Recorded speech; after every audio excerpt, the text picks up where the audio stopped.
যুদ্ধ কামান দিয়ে জেতা যায়, কিন্তু শান্তি জেতা যায় কেবল বিশ্বাস দিয়ে। এখন ভাবুন, একদিকে পৃথিবীর সবচেয়ে শক্তিশালী নৌবাহিনী, অন্যদিকে নিষেধাজ্ঞার জালে আটকানো একটি দেশ, আর মাঝখানে ভূমধ্যসাগর থেকে হাজার মাইল দূরে একটি দেশ যাকে কেউই হয়তো এই খেলার মাঠে আশা করেনি। সেই দেশটির নাম পাকিস্তান। ২৬ জুন ২০২৬ করাচি বন্দরে পা রাখলেন ২২ জন ইরানি নাবিক, যারা মাত্র কিছুদিন আগেও ছিলেন মার্কিন কর্তৃপক্ষের হেফাজতে। আর এটি কোনো বিচ্ছিন্ন ঘটনা নয়। গত ২ মাসে এই নিয়ে চতুর্থবার পাকিস্তান এমন একটি কাজ করলো যা ওয়াশিংটন তেহরানের সবচেয়ে উত্তেজনাপূর্ণ সময়ে কূটনীতির ইতিহাসে লেখা হয়ে যাবে।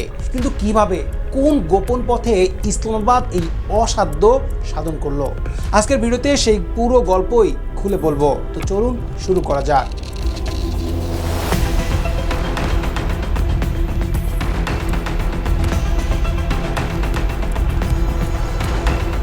গল্পটা বুঝতে হলে একটু পিছনে যেতে হবে। ২০২৬ সালের ২৮ ফেব্রুয়ারি মার্কিন যুক্তরাষ্ট্র ও ইসরায়েলে যৌথভাবে ইরানের সামরিক অভিযান শুরু করে। পাল্টা জবাবে ইরান পারস্য উপসাগরের সবচেয়ে সংকীর্ণ ও সবচেয়ে গুরুত্বপূর্ণ জলপথ হরমুজ প্রণালী বন্ধ করে দেয়। বিশ্বের মোট তেল সরবরাহের প্রায় ২০% এই একটি পথ দিয়ে যায়। এটি বন্ধ হওয়া মানে বৈশ্বিক অর্থনীতিতে সরাসরি আঘাত। তারপর শুরু হয় সমুদ্রে মার্কিন নৌবাহিনীর কড়াকড়ি। ইরানি পতাকাবাহী বা ইরানের সাথে সংশ্লিষ্ট যে কোনো জাহাজ আটকে দেওয়া হতে থাকে। এই প্রেক্ষাপটেই দৃশ্যে আসে লেনোর ডেভিনা নামের একটি বিশাল সুপার ট্যাঙ্কার। এই জাহাজটি কোনো সাধারণ ট্যাঙ্কার নয়, ডেভিনা বা লোনোর নামেও পরিচিত একটি সুপার ট্যাঙ্কার, যার ধারণ ক্ষমতা প্রায় ২০ লক্ষ ব্যারেল অপরিশোধিত তেল। কল্পনা করুন, এক জায়গায় ২০ লক্ষ ব্যারেল তেল। এটি একটা মাঝারি আকারের দেশের সপ্তাহের চাহিদা পূরণ করতে পারে। জাহাজটি তার পরিচয় আড়াল করতে একাধিক নাম ও পতাকা ব্যবহার করত। এমনকি কুরাসাওয়ের মিথ্যা নিবন্ধিত পতাকাও ব্যবহার করা হয়েছিল। এটি মূলত ইরানের তেল পাচারের একটি কৌশল ছিল।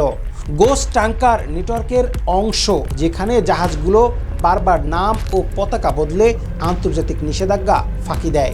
শিপ ট্র্যাকিং তথ্য অনুযায়ী জাহাজটিকে ২০২৪ সালের অক্টোবরেই ইরানি তেল বাণিজ্যের কারণে মার্কিন নিষেধাজ্ঞার তালিকায় অন্তর্ভুক্ত করা হয়েছিল এবং আটকের সময় ট্যাঙ্কারটি প্রায় সম্পূর্ণভাবে তেলে পূর্ণ ছিল। মার্কিন ইন্দো প্যাসিফিক কমান্ড চলতি জুন মাসের শুরুতে ভারত মহাসাগরে জাহাজটি আটক করে। এবার দেখুন গত ২ মাসে ঠিক কি ঘটেছে। এপ্রিল ১৯ তারিখে মার্কিন বাহিনী এমবি টস্কুয়া নামক একটি ইরানি কন্টেইনার জাহাজ চাবাহার বন্দরের কাছে ওমান সাগরে আটক করে। সেই জাহাজের ক্রু মার্কিন বাহিনীর ৬ ঘন্টার বারবার সতর্কতা উপেক্ষা করেছিল বলে জানা যায়। পরবর্তীতে পাকিস্তানের মধ্যস্থতায় সেই জাহাজের ২২ জন ক্রু সদস্যকে পাকিস্তানে হস্তান্তর করা হয় এবং ইরানের পররাষ্ট্রমন্ত্রী আব্বাস আরাকসি পাকিস্তানের এই ভূমিকা প্রশংসা করেন। তারপর মে মাসে আরও ২টি দল, আর ২৬ জুন এলো চতুর্থ দল, লিওনার্দো ডেভিনার ২২ জন। পাকিস্তানের উপপ্রধানমন্ত্রী ইসহাক দার জানিয়েছেন, এই নিয়ে পাকিস্তানের মাধ্যমে মোট ৭০-এর বেশি ইরানি নাগরিককে দেশে ফেরানো সম্ভব হয়েছে। এটি শুধু মানবিক সহায়তা নয়, এটি একটি সুচিন্তিত কূটনৈতিক বিনিয়োগ। কিন্তু জানলে অবাক হবেন, এই নাবিকের মুক্তির পেছনে রয়েছে আরও একটি গভীর গল্প। পাকিস্তান ও কাতারের নেতৃত্বে পরিচালিত কূটনৈতিক প্রতিক্রিয়ায় মার্কিন ও ইরানি কর্মকর্তাদের মধ্যে বার্তা আদান প্রদানের জন্য একটি সুরক্ষিত ব্যবস্থা ব্যবহার করা হয়েছিল। পাকিস্তানি কর্মকর্তাদের বলা হয়েছিল, এই তথ্য ফাঁস করলে যাবজ্জীবন কারাদণ্ড হতে পারে। এটি কোনো সাধারণ দুতিয়ালি নয়, এটি স্পাই থ্রিলারের কায়দায় পরিচালিত গোপন কূটনীতি। আগে ইরান মার্কিন আলোচনায় ওমান ও কাতারের মধ্যস্থতা করত, কিন্তু যুদ্ধের শুরুতে ইরান উপসাগরীয় দেশগুলোতে হামলা চালানোর পর তারা এই ভূমিকা থেকে সরে আসে। পাকিস্তান এর আগে এত উচ্চ পর্যায়ের কূটনীতিতে মধ্যস্থতা করেননি, কিন্তু ইরানের সাথে তার স্থল সীমান্ত এবং ওয়াশিংটন ও তেহরানের উভয়ের সাথে সম্পর্ক থাকায় ইসলামাবাদ এই অনন্য অবস্থানটি দখল করে নেয়। এখন প্রশ্ন হলো, এই ঘটনার বড় সত্যটা কি? 2026 সালের 17 জুন মার্কিন প্রেসিডেন্ট ট্রাম্প এবং ইরানের প্রেসিডেন্ট মাসুদ পেজেশকিয়ান দূরবর্তীভাবে একটি সমঝোতা স্মারক স্বাক্ষর করেন, যা 60 দিনের যুদ্ধবিরতি প্রতিষ্ঠা করে। এই চুক্তির নাম দেওয়া হয়েছে ইসলামাবাদ মেমোরেন্ডাম।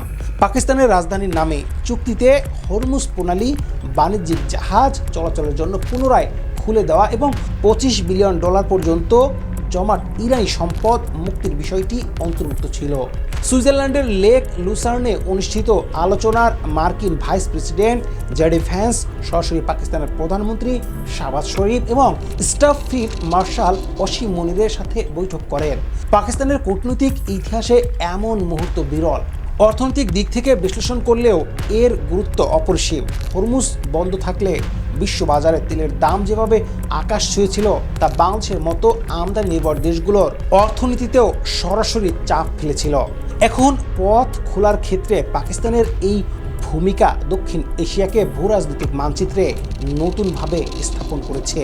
তবে এখানেই শেষ নয়। ইরান ইতিমধ্যে হরমুজ প্রণালী দিয়ে অননুমোদিত পথে যাওয়ার চেষ্টা করা 3টি বিদেশি ট্যাঙ্কার ফিরিয়ে দিয়েছে। একই সাথে পাকিস্তানি মধ্যস্থতাকারীরা জানিয়েছে আগামী সপ্তাহে মার্কিন ইরান সরাসরি আলোচনা পুনরায় শুরু হওয়ার সম্ভাবনা রয়েছে।